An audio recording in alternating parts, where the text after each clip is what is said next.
만약 당신이 지금 이 녹음을 듣고 있다면 그건 적어도 지금 이 순간만큼은 내가 안전하다는 뜻이겠죠. 하지만 안전하다는 말이 무슨 의미가 있을까요?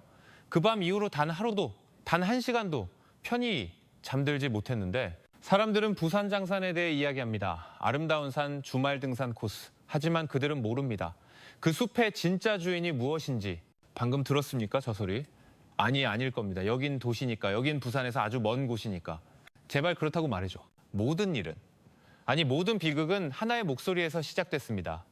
그날 밤 저는 숲에서 돌아가신 어머니의 목소리를 들었습니다. 아들아, 여기야. 이리 온. 엄마 안 보고 싶었어? 그 목소리는 너무나 다정했지만 전 알고 있었습니다. 저건 우리 엄마가 아니라는 걸. 그것, 장산범이었습니다. 저는 장산 바로 아래, 지금은 아파트 단지가 들어섰지만 그때만 해도 논밭과 낡은 기와집뿐이던 작은 마을에서 태어났습니다. 부산 사람들에게 장산은 그냥 뒷산 같은 곳이었죠. 하지만 우리 마을 사람들에게 장산은 경외의 대상이자 공포 그 자체였습니다. 어릴 적 할머니는 해가 지면 절대로 산 쪽을 쳐다보지도 못하게 하셨습니다. 저긴 신들의 땅이다라고 하셨지만 할머니의 눈은 신을 경외하는 눈이 아니었습니다. 그건 공포였습니다. 마을 노인들은 입버릇처럼 말했습니다. 절대로 산에서 누가 내 이름을 부르거든 대답하지 마라. 특히 아는 사람 목소리라도 절대 돌아보면 안 된다. 그때는 그게 다 어린애들 겁주려는 옛날 이야기인 줄 알았습니다. 호랑이 담배 피우던 시절 같은. 하지만 마을 어른들은 진심이었습니다. 그들은 그것을 장산범이라고 불렀습니다. 범후, 즉 호랑이라고 불렀지만 그들은 그것이 호랑이가 아님을 알고 있었습니다. 눈처럼 하얀 털에 짐승처럼 네 발로 기다가도 사람처럼 두 발로 서기도 한다. 한 어르신이 막걸리를 들이켜며 중얼거리던 말을 기억합니다. 그리고 그 빌어먹을 것은 네 목소리를 훔쳐간다. 저는 그저 웃어 넘겼습니다. 하얀 털을 가진 호랑이라니. 차라리 전설 속의 백호가 더 믿기 쉬웠습니다. 10살이 되던 해여름, 제 가장 친한 친구였던 민준이가 사라지기 전까지는 말입니다. 민준이는 저와 한나란 씨에 태어난 동네 친구였습니다. 민준이의 아버지는 일 때문에 서울에 가 계셨고 민준이는 늘 아버지를 그리워했습니다. 그날은 유난히 덥고 습한 여름날이었습니다. 매미 소리가 귀를 찢을 듯 울렸죠. 저와 민준이 그리고 동네 아이들 몇몇이 마을 어귀냇가에서 놀고 있었습니다. 해가 뉘엿뉘엿 지고 있었고 숲은 점점 어두워지고 있었습니다. 어른들이 저녁 먹으라고 부르는 소리가 들려왔습니다. 이제 그만 들어가자 제가 민준이에게 말했습니다. 민준이는 멍한 이 숲 쪽을 바라보고 있었습니다. 방금 못 들었어? 뭘? 우리 아빠 목소리. 아빠가 나 부르는데? 전율이 등골을 타고 흘렀습니다. 무슨 소리야, 민준아. 너희 아버지는 서울에 계시잖아. 아니야, 방금 분명히 민준아 하고 부르셨어. 저기 숲에서. 민준이는 홀린 듯이 숲 쪽으로 걸어갔습니다. 저는 본능적인 공포를 느꼈습니다. 할머니의 경고가 머릿속을 스쳤습니다. 민준아, 가지마, 돌아와. 제 목소리는 민준이에게 닿지 않았습니다. 마치 무언가가 민준이의 귀를 막고 오직 그 아버지의 목소리만 들리게 하는 것처럼. 민준이는 숲의 어둠 속으로 사라졌습니다. 그게 제가 본 민준이의 마지막 모습이었습니다. 그날 밤 온 마을이 뒤집혔습니다. 경찰이 오고 예비군들이 동원되어 산을 샅샅이 뒤졌습니다. 저도 어른들 몰래 수색대를 따라 나섰습니다. 민준이를 찾아야 했습니다. 밤새도록 산을 뒤졌지만 민준이의 흔적은 어디에도 없었습니다. 새벽녘이 되어서야 한 예비군 대원이 무언가를 발견했습니다. 민준이가 아끼던 빨간색 운동화 한 짝이었습니다. 그리고 그 신발옆 뾰족한 나뭇가지에 아주 길고 짐승의 것이라고는 믿기 힘든 순백색의 털 한 뭉치가 걸려 있었습니다. 경찰들은 족제비나 너구리 털일 거라고 했지만 마을 노인들은 아무 말도 하지 않았습니다. 그저 사색이 된 얼굴로 산을 올려다볼 뿐이었습니다. 마치 그것이 우리를 지켜보고 있다는 듯이. 민준이의 장례식이 치러진 날 저는 할머니 방에 들어갔습니다. 할머니는 촛불을 켜놓고 하염없이 울고 계셨습니다. 할머니, 장산범, 그게 정말 있는 거예요? 할머니는 한참 동안 저를 바라보시더니 깊은 한숨을 내쉬었습니다. 그리고 그날 밤 저는 할머니에게 모든 것을 들었습니다. 여기서 태어난 사람들은 다 안다. 할머니, 그 옛날 조선시대 때부터 장산은 금지된 산이었다고 했습니다. 그것은 짐승이 아니다. 그렇다고 귀신도 아니야. 그것은 그냥 그것이다. 할머니의 이야기는 충격적이었습니다.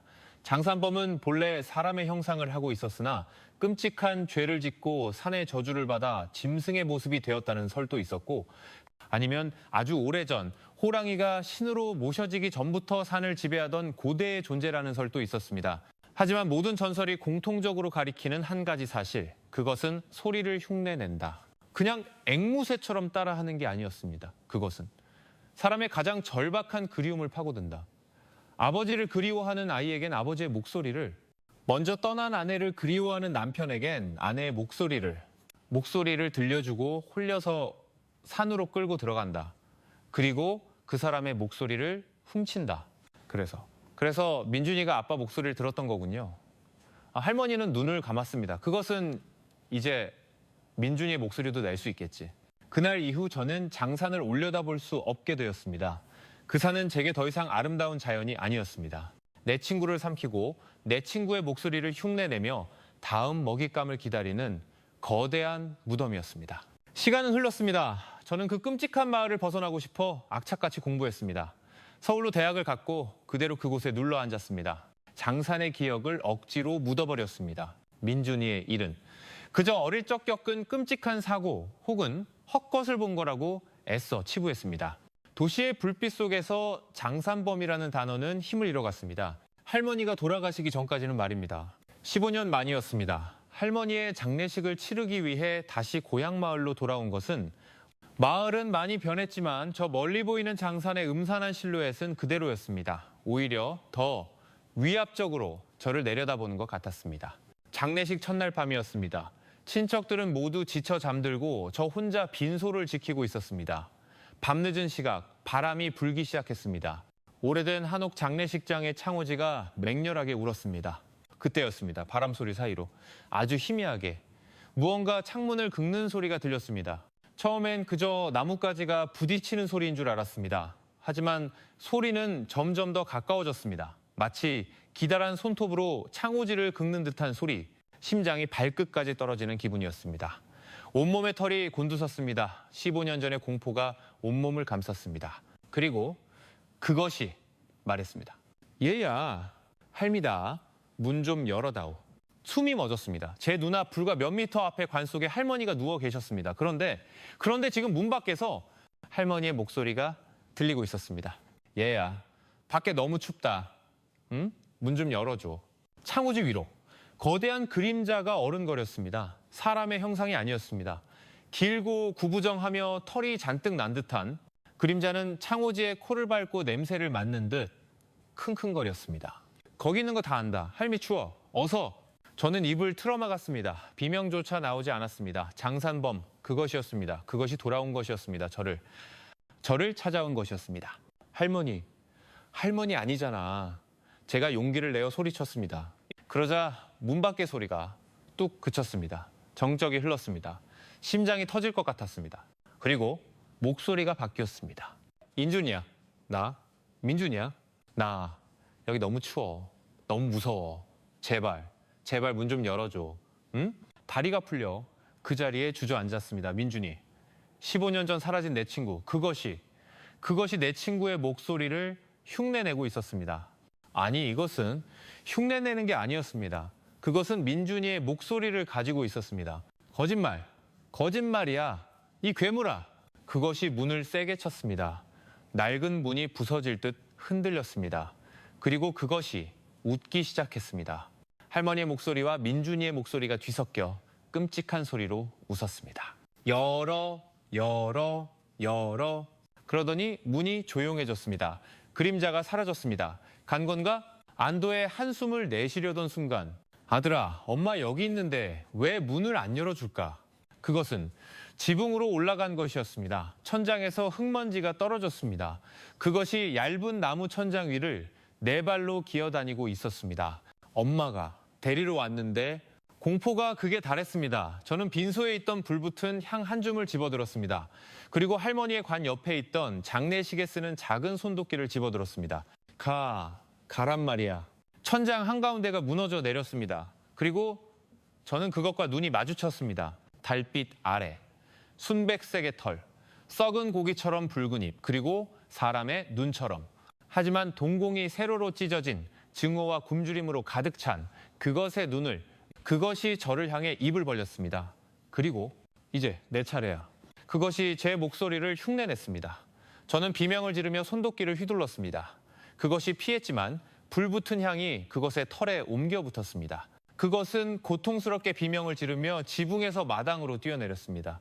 저는 미친 듯이 문을 열고 뛰쳐나갔습니다. 마을의 불빛이 아니라 반대편 도로의 불빛을 향해 달렸습니다. 뒤에서 그것이 저를 쫓아오는 소리가 들렸습니다. 숲의 나무들이 부러지는 소리, 그리고 수십 명의 목소리, 남자의 목소리, 여자의 목소리, 아이의 목소리, 모두가 한 목소리로 저를 불렀습니다. 가지마, 돌아와, 이리 와, 잡아. 저는 넘어지고 구르면서도 멈추지 않았습니다. 아스팔트 도로에 몸을 던졌을 때 마침 지나가던 트럭의 헤드라이트가 저를 비췄습니다. 저는 정신을 잃었습니다. 제가 깨어난 곳은 병원이었습니다. 친척들은 제가 할머니의 죽음에 충격을 받아 헛것을 보고 산에서 굴렀다고 했습니다. 의사들은 급성 스트레스 장애라고 진단했습니다. 하지만 저는 압니다. 제 팔에 남은 이 길고 깊은 세 줄의 상처, 그리고 제 머리카락에서 발견된 그 순백색의 털 한 뭉치, 이것들은 헛것이 아닙니다. 저는 그날 이후로 단 한 번도 고향에 돌아가지 않았습니다. 저는 지금 부산에서 아주 멀리 떨어진 곳에 숨어 지냅니다. 하지만 소용없습니다. 밤이 되면 저는 아직도 듣습니다. 바람 소리를 타고 아주 멀리서 저를 부르는 소리를 찾았다. 사람들은 장산범을 도시괴담이라고 합니다. 그저 꾸며낸 이야기라고. 하지만 당신이 어느 날 숲에서 혹은 어두운 골목에서 가장 그리워하는 사람의 목소리를 듣게 된다면 제발 절대로 뒤돌아보지 마십시오.